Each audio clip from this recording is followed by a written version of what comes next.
നേരത്തെ ചായക്കൊപ്പവും പെട്ടെന്നൊരു ഗസ്റ്റുകളും വന്നാലും എളുപ്പത്തിൽ ഉണ്ടാക്കാൻ പറ്റിയ നല്ലൊരു സ്നാക്കിൻ്റെ റെസിപ്പിയുമായിട്ടാണ് ഇന്ന് ഞാൻ വന്നത്. അപ്പോൾ നമുക്ക് വേഗം തന്നെ എങ്ങനെയാണ് ഇത് റെഡിയാക്കുന്നത് നോക്കാം. ആദ്യം തന്നെ നമുക്ക് ഇതിന് വേണ്ടിയിട്ടുള്ള ഫില്ലിംഗ് ഒന്ന് റെഡിയാക്കി എടുക്കാം. അതിന് വേണ്ടിയിട്ട് ഇതുപോലെ ഒരു പാത്രം അടുപ്പത്ത് വെച്ചിട്ട് ചൂടാക്കിയിട്ടുണ്ട്. അതിലേക്ക് 2 ടേബിൾ സ്പൂണോളം വെളിച്ചെണ്ണ ഒഴിച്ചു കൊടുക്കാം. ഞാൻ ഇതിലേക്ക് വേണ്ടിയിട്ടുള്ള ചിക്കൻ ഫ്രൈ ചെയ്തെടുത്ത വെളിച്ചെണ്ണ തന്നെയാണ് കേട്ടോ എടുത്തിന്. ഇപ്പോൾ വെളിച്ചെണ്ണയിൽ തന്നെ ചെയ്യാൻ നോക്കുക, അപ്പോൾ കൂടുതൽ ടേസ്റ്റ് ആയിരിക്കും. അതിലേക്ക് 1 ടേബിൾ സ്പൂണോളം ഇഞ്ചി വെളുത്തുള്ളി ക്രഷ് ആക്കിയത് ചേർത്തിട്ട് നന്നായിട്ടൊന്ന് മിക്സ് ആക്കിയതിന് ശേഷം 3 മീഡിയം സൈസിലുള്ള സവാള, 3 പച്ചമുളക് വട്ടത്തിൽ കട്ട് ചെയ്തത്, അല്പം ഉപ്പും കൂടെ ചേർത്തിട്ട് നന്നായിട്ടൊന്ന് വഴറ്റിയെടുക്കാം. സവാളയും പച്ചമുളകും എല്ലാം ചേർത്തിട്ട് നന്നായിട്ടൊന്ന് വഴറ്റിയെടുത്തിട്ടുണ്ട്. ഈ ഒരു രീതിയിൽ വഴറ്റിയെടുക്കുക. ഇനി ഇതിലേക്ക് പൊടികൾ ചേർത്ത് കൊടുക്കാം. 1/2 ടീസ്പൂൺ കാശ്മീരി മുളക് പൊടിയും 1/2 ടീസ്പൂൺ കുരുമുളകിൻ്റെ പൊടിയും 1/4 ടീസ്പൂൺ ഗരം മസാലയും 1/4 ടീസ്പൂൺ വലിയ ജീരകം പൊടിച്ചതും കൂടെ ചേർത്തിട്ട് വീണ്ടും നന്നായിട്ടൊന്ന് മിക്സ് ആക്കി കൊടുക്കുക. ഇതിലേക്ക് ഉപ്പ്, മഞ്ഞൾപ്പൊടി, മുളക് പൊടി ചേർത്തിട്ട് 1/2 മണിക്കൂറോളം മാരിനേറ്റ് ചെയ്ത് വെച്ച 200 ഗ്രാം ബോൺലെസ് ചിക്കൻ ഒന്ന് ഫ്രൈ ആക്കിയതിന് ശേഷം ഇതാ കൈകൊണ്ട് ഇതുപോലെ കുറച്ച് വലിയ പീസായിട്ട് പിച്ചെടുത്തിട്ടുണ്ട്. അത് ഇതിലേക്ക് ഇട്ട് കൊടുക്കാം. എന്നിട്ട് നന്നായിട്ടൊന്ന് വഴറ്റി കൊടുക്കാം. ക്രഷ് ചെയ്തെടുക്കുന്നതിനേക്കാളും നല്ലത് ഇതിനൊക്കെ ഇതുപോലെ പിച്ചെടുക്കുന്നതാണ്. അപ്പോൾ നമുക്ക് ഇത് കഴിക്കുന്ന സമയത്ത് ഒന്ന് കടിക്കാൻ കിട്ടും. അപ്പോൾ നല്ല ടേസ്റ്റ് ആയിരിക്കും. അങ്ങനെ ചിക്കൻ കൂടെ ചേർത്തിട്ട് നന്നായിട്ടൊന്ന് മിക്സ് ആക്കിയതിന് ശേഷം അതിലേക്ക് കുറച്ച് കറിവേപ്പിലയും കുറച്ച് മല്ലിയില കൂടെ ഇട്ടിട്ട് വീണ്ടും നന്നായിട്ടൊന്ന് മിക്സ് ആക്കി കൊടുക്കുക.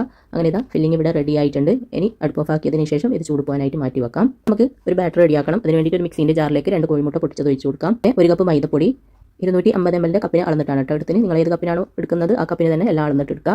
പിന്നെ സെയിം കപ്പിന് തന്നെ 1 കപ്പ് പാല്, 1/4 കപ്പ് ഓയിൽ, 1/2 ടീസ്പൂൺ കുരുമുളക് ക്രഷ് ആക്കിയത്, ആവശ്യത്തിനുള്ള ഉപ്പും കൂടെ ചേർത്തിട്ട് നന്നായിട്ടൊന്ന് അടിച്ചെടുത്തിട്ട് വരാം. അങ്ങനെ ഇതാ നന്നായിട്ടൊന്ന് അടിച്ചെടുത്തിട്ടുണ്ട്. ഇതാണ് നമ്മുടെ ബാറ്റർ. ഈ ഒരു രീതിയിലാണ് വേണ്ടത്.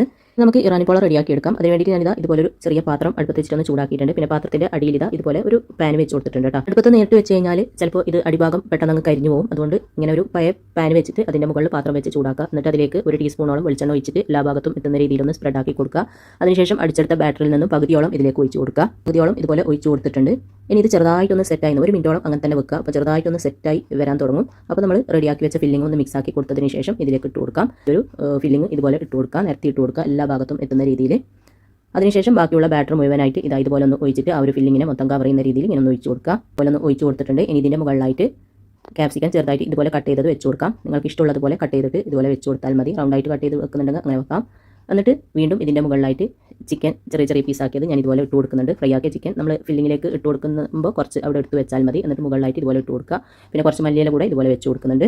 എല്ലാം ഇട്ട് കൊടുത്തതിന് ശേഷം നമുക്കിതൊന്ന് അടച്ചിട്ട് ഏറ്റവും കുറഞ്ഞ തീയിൽ ഒരു 15-20 മിനിറ്റ് ആകുമ്പോഴത്തേക്ക് ഇത് നന്നായിട്ട് സെറ്റായി വരും. അപ്പോൾ ഇത് നമ്മൾ വെച്ചിട്ട് 20 മിനിറ്റോളം ആയിട്ടുണ്ട്. അപ്പോഴത്തേക്ക് ഇതാ ഇതുപോലെ നല്ലതുപോലെ സെറ്റ് ആയിട്ടുണ്ട്. ഇനി ഈ മുകൾ ഭാഗം ഒന്ന് റെഡി ആവണം. അതിന് വേണ്ടിയിട്ട് ഞാൻ മറ്റൊരു പാൻ അടുപ്പിൽ വെച്ച് ചൂടാക്കിയിട്ടുണ്ട്. അതിലേക്ക് ഇത് ഇതുപോലെ ഒന്ന് ഇട്ട് കൊടുക്കാം. അപ്പോൾ ആ ഒരു മുകൾ ഭാഗവും കാണാൻ നല്ലൊരു ഭംഗിയായി കിട്ടും. ചെറിയ തീയിൽ ഒരു 5 മിനിറ്റോളം വെച്ചാൽ മതി. അപ്പോഴത്തേക്ക് ഇത് റെഡിയായി കിട്ടും. അപ്പോൾ ഇതാ ഒരു 5 മിനിറ്റോളം ആയിട്ടുണ്ട്. ഇനി അടുപ്പ് ഓഫ് ആക്കിയതിന് ശേഷം ചൂടോടെ തന്നെ സർവിംഗ് പ്ലേറ്റിലേക്ക് സെർവ് ചെയ്യാം. ചൂടോടെ തന്നെ സർവിംഗ് പ്ലേറ്റിലേക്ക് മാറ്റിയിട്ടുണ്ട്. ഇനി കട്ട് ചെയ്തിട്ട് ചൂട് ചായക്കൊപ്പം ഇതൊരു പീസ് മതി. വയറും മനസ്സും ഒരുപോലെ നിറയാൻ. അപ്പോൾ എല്ലാവരും ഉണ്ടാക്കി നോക്കണേ.